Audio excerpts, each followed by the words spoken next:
జానపద జనజీవన జవలీలు జాలువార కవి గాయక వైతాళిక కలలా మంజీరాలు జాతిని జాగృత పరిచే గీతాల జనజాతర అనునిత్యం నీ గానం అమ్మ నువ్వే మా ప్రాణం జై తెలంగాణ జై జై తెలంగాణ.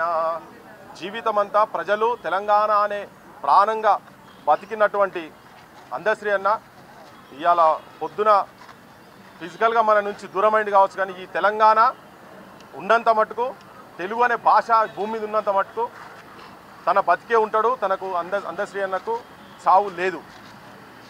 నాతోని మేమిద్దరం కొన్ని వందలాది స్టేజ్ల మీద తెలంగాణ ఉద్యమంలో భాగస్వామ్యం అయినాం. ఎప్పుడు పేద జనం పట్ల ఎప్పుడు ఏదో ఒకటి ఉన్నది ఉన్నట్టుగా మాట్లాడి ఉన్నది ఉన్నట్టుగా రాసి రాజ్యాన్ని ప్రశ్నించే తత్వం కూడా తన లోపల బాగుండే. గత 10 సంవత్సరాలు తెలంగాణకు తన ఏదైతే కలలు కన్నాడో ఆ తెలంగాణ రాలేదని చెప్పి ఎప్పుడు మదన పడతా ఉండే. దాంతోనే ఇది మళ్ళా మొన్న ఈ కాంగ్రెస్ ప్రభుత్వం వచ్చిన తర్వాత తన గేయాన్ని తనకు కొంచెం గౌరవం ఇచ్చిన విషయం కూడా వాస్తవమే. దాంట్లో అక్కడక్కడ కొంచెం అటు ఇటు ఉన్నా కానీ అది వాస్తవమే. కానీ ఏంటంటే అందశ్రీ అన్న కేవలం తెలంగాణ సమస్యల గురించే కాదు, గ్లోబలైజేషన్ తర్వాత మనిషి అనేటోడు మానవత్వం ఎట్లా కోల్పోయిందనేది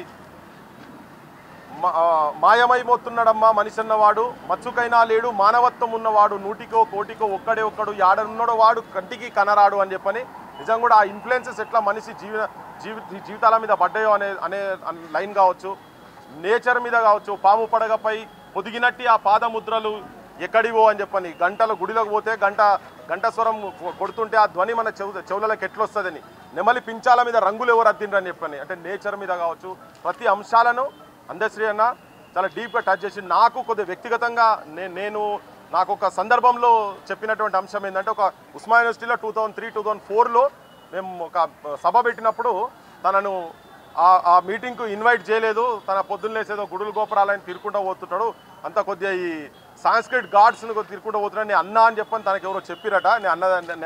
నేను అట్లే మాట్లాడలే అన్న కానీ దాని తర్వాత నీ గురించి ఒక పాట రాసిన అని చెప్తాడు. బొమ్మ జెక్కితే బొమ్మరాం కొలిసి మొక్కితే అమ్మరాం ఆదికే ఇది పాదురా కాదంటే ఏది లేదురా జాతి గుండెల జీవనదముల జాలువారే జానపదముల గ్రామములు కపాడ వెలసిరి గ్రామ దేవతలెందరో బొమ్మ జెక్కితే బొమ్మరా కొలిసి మొక్కితే అమ్మరా పల్లె సీమలు పచ్చగుండా ఊరువాడ సిరులు నిండా ఏటికడ్డం నీటి నిలువ కట్టడాలకు కాపుతానై చెరువు కుంటలే కాదు బ్రతుకు తెరువు కోసం ఏది చేసిన మానవుల నమ్మకములో మైసమ్మ పురుడు ఓసుకున్నదని గ్రామ దేవతల మీద ఈ పాట నీ గురించి నువ్వు నన్నట్లు అన్నావు అని చెప్పి నేను నీ గురించి రాసిన అనేది నాకు పొద్దుటి నుంచి దాదాపు ఒక ఊకే అది నాకు రీకలెక్ట్ అవుతా ఉన్నది.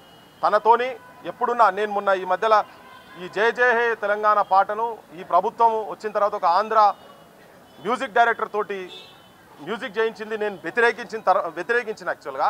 కానీ దాని తర్వాత నన్ను 2-3 సార్లు కలిసిన తర్వాత ఎప్పుడు కూడా నువ్వు అంత హార్ష్గా మాట్లాడినావు నువ్వు అని చెప్పి మాత్రం ఎక్కడ ఒక ఇసుమంతా కూడా ఏమనలే. మరి మనసులో తనకు కూడా అది తప్పు అనిపించిందో మనకు తెలియదు. కానీ సో ఎక్కడ కూడా అంటే వేదికల మీద ఇట్లా ఒక గర్జించినట్టు గాండ్రించినట్టు మాట్లాడే తన మాటైనా కానీ వ్యక్తిగతంగా కలిసినప్పుడు మాత్రం చాలా ఆప్యాయంగా ఉండే. నిజంగా తెలంగాణకు తెలంగాణ సాహిత్యానికి తెలంగాణ ప్రజలకు ఇవాళ ఒక తీరని లోటుగా తండ్రికంటే ఇప్పటి నుంచి తన సాహిత్యం ఆగిపోతుంది.